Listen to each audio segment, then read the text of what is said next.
अभिवादन स्वीकार कीजिए ब्रजेश मिश्रा का और आप देखना शुरू कर चुके हैं द डिबेट। बहनों भाइयों, जोशी मठ की आपदा आप सब इससे बहुत वाकिफ हैं और इन दिनों जोशी मठ में जो कुछ भी चल रहा है वो बहुत हैरान कर देने वाला और बहुत ही डरावना है। विकास की दौड़ में तेजी से आगे बढ़ने की ललक ने आज पहाड़ पर ऐसी क्राइसिस उत्पन्न कर दी है कि आज एक पौराणिक नगर आहिस्ता आहिस्ता धरती में समाता जा रहा है और वहाँ के दृश्य बहुत विचलित करने वाले, बड़े परेशान करने वाले हैं। और आने वाले वक्त में क्या जोशी मठ नाम का शहर गुम हो जाएगा? एक संस्कृति, एक सभ्यता और एक शहर का ही नहीं बल्कि पहाड़ का अस्तित्व बहनों भाइयों खतरे में है। आज की परिचर्चा हम इस विषय पर करने वाले हैं। बहनों भाइयों, उत्तराखंड के पौराणिक नगर जोशी मठ का वजूद अपने अंतिम दौर में है। आहिस्ता आहिस्ता, धीरे धीरे एक पौराणिक मान्यता वाला नगर धरती में समाता जा रहा है। लोग उजड़ रहे हैं, उनके घर टूट रहे हैं या धरती में समा रहे हैं या दरारें बढ़ती जा रही हैं और ये दरारें दिनों दिन गहरी गहरी और बहुत गहरी होती जा रही हैं।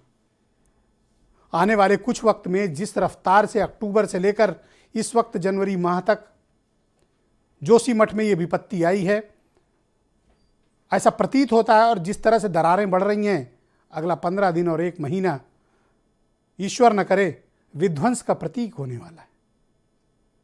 क्या हम सब यूं ही देखते रह जाएंगे? एक पूरी शहर का ही मसला नहीं है, सिर्फ जोशी मठ का मामला नहीं है। ये पूरी की पूरी संस्कृति और सभ्यता धरती में समा रही है।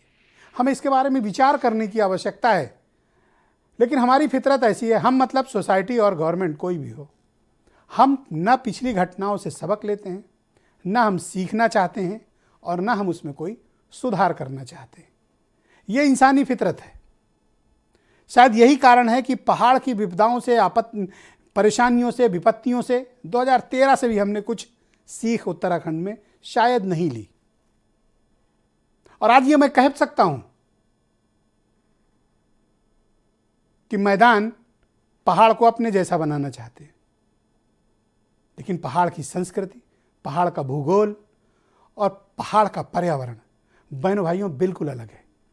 मैं फिर कहता हूं उन स्टेक होल्डर से, चाहे वो सोसाइटी हो, चाहे वो इंडस्ट्री हो, चाहे वो कॉरपोरेट हो और चाहे वो लोकल या स्टेट या फिर फेडरल गवर्नमेंट हो, पहाड़ के पर्यावरण के अनुकूल पॉलिसी बनाई जानी चाहिए।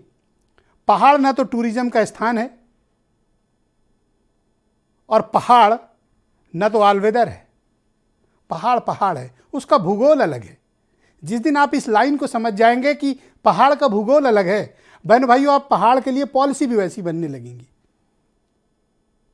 मैं व्यक्तिगत रूप से भी बहुत मर्माहत हूं जिस तरह के दृश्य वहां मुझे देखने को मिले हैं। कितनी मुश्किलों से, कितनी पीढ़ियों से, कितनी परेशानियों के बीच पहाड़ के इन भाई बहनों ने अपने लिए एक ठिकाना बनाया था।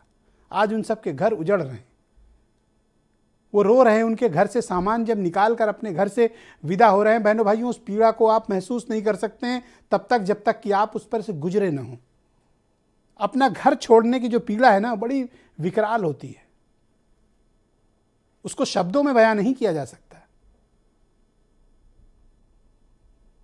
और उस पीड़ा को पीढ़ियां भोगेंगी।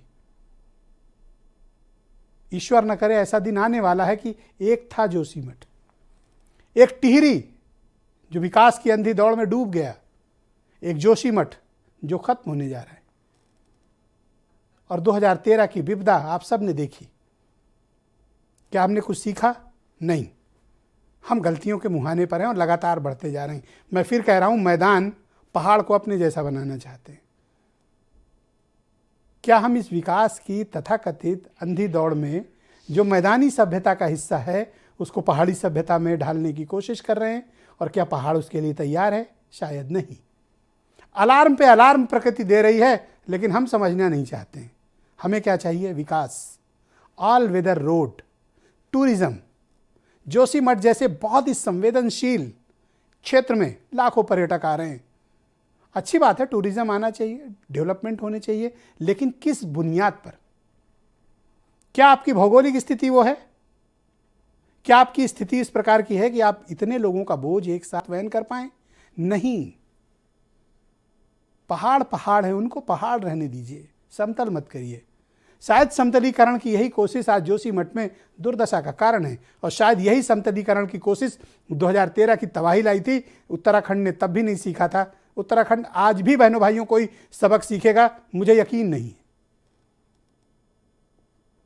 ये विकास नाम की जो लॉबी है ना, ये पहाड़ की सभ्यता को धीरे धीरे दीमक की तरह चाट रही है। वरना आज कोई ऐसी वजह नहीं है कि आज जोशीमठ जैसा पवित्र स्थल खत्म होने जा रहा है। वहां के स्थानीय लोगों के अलावा बहनों भाइयों किसी को फर्क नहीं पड़ने वाला। मैं आपको इस बात को बहुत गारंटी के साथ दावे के साथ कहना चाहता हूं। ये कुछ दिन तक मीडिया में खबरें दिखाई जाने के बाद जोशीमठ लोग भूल जाएंगे, किस्से कहानी और किताबों में चला जाएगा। ये लोग विस्थापितों की जिंदगी जिएंगे, इनकी पीढ़ियां इधर उधर मारी मारी फिरेंगी। इनकी तकलीफ को, इनके दर्द को कौन समझेगा? और ऐसा नहीं कि सिर्फ सरकारों को समझने की जरूरत है। पहाड़ी मानसिकता बहुत ही जागरूक समाज है।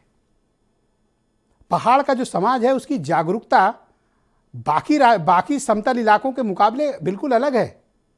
वो जन सरोकार वाला कम्युनिटी है पहाड़ की। लेकिन इन दिनों आप देखें कि उन्हें भी वही विकास चाहिए, उन्हें भी वही चाहिए जो मैदान में है। आप अपने को क्यों बदलना चाहते हैं? ये बदलाव ही आपके लिए तबाही ला रहा है। इस बात को पहाड़ कब सोचेगा? आज की परिचर्चा हम इस विषय पर करेंगे। बहनों भाइयों, आप कुछ स्टेटमेंट सुन लें, फिर आज की डिबेट हम आगे बढ़ाने वाले हैं। इस बात का ठीक प्रकार से जो कॉज है वो पता लगना चाहिए कि वो आखिर किस कारण से हो रहा है, जल का रिसाव कहाँ से हो रहा है और कितना सेंसिटिव अभी है, कितना खतरे में आने वाला है, वो सब आकलन होगा। और कितना उसकी क्षति होनी है, कितना क्षति है, वो सब आकलन करने के बाद एक उसकी विस्तृत रिपोर्ट बनेगी। उसके आधार पर हम केंद्र से आगे अपना प्रस्ताव भेजेंगे। आज उस जोशीमठ का अस्तित्व खतरे में है। हमारी एक बड़ी दिव्य पहचान खतरे में है। जो यहाँ रह रहे हैं उनका जीवन खतरे में है, उनकी आजीविका खतरे में है।